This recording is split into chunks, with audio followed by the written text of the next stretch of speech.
Mike Florio from Pro Football Talk. You can watch him every weekday night at 5:30 Eastern on NBC SN. What were you expecting yesterday, Mike? I was expecting possibly more than 4 games because the NFL already had put in the time and the money and the resources to determine under its own in-house legal standard that somebody had violated the rules and that Tom Brady was generally aware of that. So when you take that and you add to it the refusal to cooperate, the refusal to turn over the text messages and the emails, I thought it could be more than 4 games. Once you accept that the NFL isn't going to wad that 243-page report up into a ball and throw it into the trash can, which you're not going to do, because then you look like fools for hiring Ted Wells to do the report. If you're not willing to give the report deference and accept its conclusions, why did you spend all that money to have Ted Wells do the report? So once we accept that they were going to agree with the conclusions, then it could have been more than 4 games. And some would say maybe it should have been more than 4. Any chance the NFL and this Wells report got it wrong? Well, depending upon what conclusion we focus on, the question of whether there was tampering with the footballs on January 18, 2015, before the game between the Colts and the Patriots, I don't know that you can come to that conclusion based upon the evidence. Once I took a closer look at the report on Saturday, the scientific side of it, the fact that there were 2 different pressure gauges that were generating significantly different readings, 0.3 to 0.45 PSI different per ball, per measurement. And Walt Anderson, the referee, recalled using one of the 2 gauges. The report ultimately assumed that his recollection was incorrect because with the gauge that he remembered using, the PSI readings would have fallen within the range of where they should have been after being out in the elements for 90 minutes. So I don't know that there's enough evidence to conclude that it happened that day. There may be enough to conclude that there was a pattern or a practice or a scheme in place to do this. But for that day in question, I don't know that there's enough evidence. But I do believe something fishy was happening. I'm not comfortable saying that the evidence scientifically is enough to say that it happened that day. How will the league approach an appeal process by Brady? Well, the commissioner has the authority to handle the appeal personally or designate someone else to handle it. And typically, Harold Henderson is the name that we hear, a longtime employee of the league office, a person who is perceived to be in lockstep with whatever Roger Goodell wants, rubber stamping the decisions like he did with Adrian Peterson's suspension back in December, and then ultimately, when they went to court, that ruling from Harold Henderson was overturned. And there's going to be pressure on Goodell to appoint a neutral arbitrator to handle this case. The problem is at some point when Roger Goodell acknowledges that he has a conflict of interest, that he can't be truly independent in these cases, someone's going to say, well, why don't you just do it in every case? And that's a broader battle that the NFL has been fighting with the NFLPA in recent years. The commissioner doesn't want to give up that authority, but a case like this demonstrates maybe why he should. He's Mike Florio from Pro Football Talk. You can see him every weekday night, 5:30 Eastern on NBC SN. If I said you could, I'll ask you what I asked Bob Costas. You could interview the commissioner, Tom Brady, or the equipment/ball boy. And I heard Bob's answer because Bob put the ball boys like at a distant number 3 and number 4. See, as the perspective of a lawyer, those are the guys I'd want to talk to because I think with enough pressure they're going to crack. Those are the ones who, if anything was happening, were actually doing it. And I'd want to eyeball them across the table. I want to see how they react to questions. I want to see what kind of tells they have. I want to read their demeanor. Their answers may not change, although I would hold out hope that maybe I could get them to crack like Jack Nicholson at the end of A Few Good Men. But even then, I'd like to think I'd be able to tell that they weren't being honest. We've already seen Tom Brady's demeanor at the press conference and Bob's interview. We don't even know who these guys are. We wouldn't be able to pick them out of a lineup. I want to see them tell their story, and I want to ask them follow-up questions to see if maybe they'll crack. But the NFL had 4 cracks at him.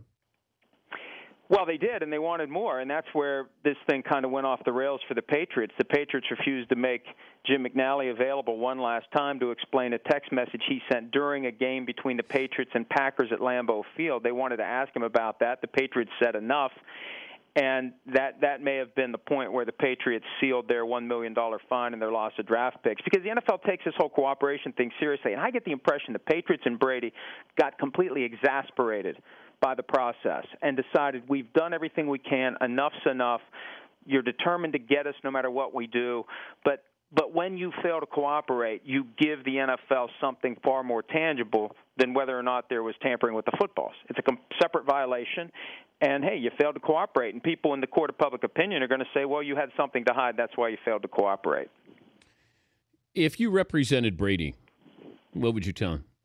Well, first thing I'd tell him is embrace the assistance of the NFL Players Association, because Jeffrey Kessler, their primary outside lawyer, has a great track record since 2012 of getting player discipline in high-profile cases reduced or overturned, starting with the Saints bounty case, continuing with Ray Rice, Adrian Peterson. They have a great track record against the NFL since 2012, and I'd say fully embrace the NFLPA. And I'd have gone back and I'd have told him to get the assistance and input of the NFLPA during the investigative process. I think Brady believed he was maybe currying favor with the NFL by not involving the union. Mm-hmm. But you want to have the union involved then because, not because it has to be inflammatory or combative, but because you want to be laying the foundation to win later, because you know where this is heading.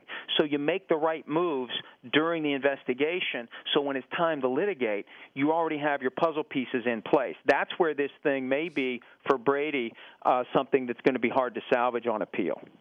We just had a caller from Boston who suggested the season ticket holders maybe don't show up that opening night. Maybe they stay in the parking lot. Can you see any kind of protest on that opening night against the Steelers? I've been thinking about that, and I don't know what would be the best way for them to do it, turning their back to the field at a certain point in time. I don't know, because it's not like the commissioner is going to go out there to do the coin flip that night. But I would suspect that somebody's going to organize something in Boston, and everybody who's at that game is going to follow along with it, whatever it may be. Yeah, and do you unfurl the banner?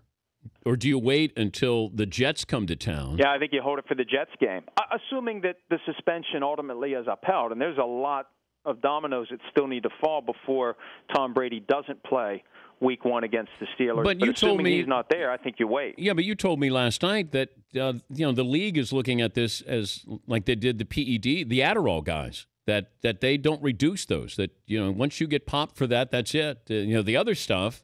The other guys who are guilty of things that aren't necessarily game related, they get them reduced. Right, but with PEDs, here's the key. With PEDs, there's no question about the evidence. Now, and when there is a question about the evidence, for example, with Richard Sherman a couple of years ago when he was facing an Adderall suspension, and there was a question about transferring the sample from one cup to another, and they didn't properly note that on the log, that was enough to get the whole thing thrown out. So typically in a PED case, it's all buttoned up. The I's are dotted, the T's are crossed. It's clear. It's not more probable than not. It's definite that the substance was in the player's urine. With this, there's a lot more wiggle room, and there's a lot of different ways this report can be attacked. And I think the report is ultimately vulnerable depending upon who handles the appeal. That's why who handles the appeal is so important. Because you could have 20 different people come to 20 different conclusions. Who they're able to engineer as the person responsible to handle this appeal, that's going to drive the outcome of the appeal and possibly get him back on the field maybe as early as Week 1. How will this change what the NFL does with its footballs? Well, the NFL had better start treating the footballs a lot more carefully. And that's the one thing that bothers me about this. There was a nonchalance about the handling of the footballs up until the moment that the pressure gauges started showing that the Patriots' footballs were under 12.5 PSI. Then all of a sudden, this is something that's handled in a laboratory with rubber gloves and white coats, and there was never that level of care or precision. The bag of balls lays in the officials' locker room while they're out on the field warming up. And they're going to have to change the procedures, and I think they may have to just adopt the same procedures they use for the kicking balls, and that ultimately isn't going to be good for anyone if the quarterbacks can't throw the balls, because ultimately if it looks like a football, as long as it looks like a football, why shouldn't the quarterbacks be allowed to do whatever they want to do to allow them to throw the football the way they want to? That's good for the game. That's good for scoring. That's good for fantasy football. That's good for everybody. They've been caught up in this range of air pressure that's been in place since the 20s, and they don't know why it's there. They don't understand how it operates, or at least they didn't before this case came up. But when they thought they could catch the Patriots cheating, all of a sudden it became an issue of national security. We've given every advantage to the offense and quarterbacks, and now they just want to have a football that feels good in their hands. I don't know. I find it silly. I know that they broke a rule, and if you do it in a nefarious way, surreptitious way, then you're going to be punished. And if you don't cooperate, you're gonna get punished as well. It just the At some point, somebody in the league office needed to stand up and say, "Hang on a second, what are we really doing here? How is this all going to unfold for us if we take this rule that we really haven't been paying much attention to, and hammer the Patriots with it?" I think it gets back to some of the points made by Paul Tagliabue when he overturned the bounty suspensions that were imposed by Roger Goodell. Tagliabue's point was you don't change culture in the NFL by finding one culprit and destroying them with a major penalty. Do you think this goes on league-wide, what the Patriots are guilty of? To some degree or another, how can it? I mean, in 1999, when they changed the procedures for the kicking balls, why didn't they change them for all balls then? Because I think they acknowledge that the quarterbacks like the footballs prepared a certain way. When they changed the rules in 2006 to allow visiting teams to bring their own footballs, they acknowledge that there's a certain degree of deference we want to give to the quarterbacks because we want them to be able to throw the footballs. We want to encourage passing.